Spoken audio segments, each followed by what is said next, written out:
మనకి దేవుడి విగ్రహాలలో కూడా శివలింగం చాలా గొప్పదండి. నేనేదో పక్షపాతంతో అనడం లేదు, శాస్త్రీయమైన లాజిక్, తర్కం. శివలింగం గొప్పది.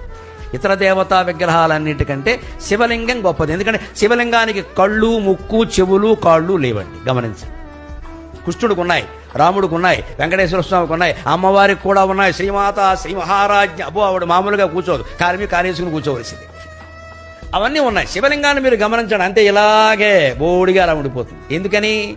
అన్ని మీద నీళ్లు పోసినా జారిపోతాయి, పాలు పోసినా జారిపోతాయి, క్షీరాభిషేకం, తేనె పోసినా జారిపోతుంది, మధువుతో అభిషేకం, పళ్ళరసాలు పోసినా జారిపోతాయి, అన్నీ జారిపోతాయి. అంటే శివుడు ఏం చెబుతున్నాడు? నీ ఆత్మస్వరూపం ఇవన్నీ వచ్చాయి జారిపోతాయి, వచ్చాయి జారిపోతాయి, వదిలేయి వదిలేయి వదిలేయి. మాట వచ్చింది పోతుంది, చూపు వచ్చింది పోతుంది, వినికిడి వచ్చింది పోతుంది, స్పృహ వచ్చింది పోతుంది, అన్నీ పోతాయి. లింగం రూపంలో, శివుడు రూపంలో నువ్వు ఒక్కడవే మిగులుతావు. అదే చిదానంద రూప శివోహం శివోహం.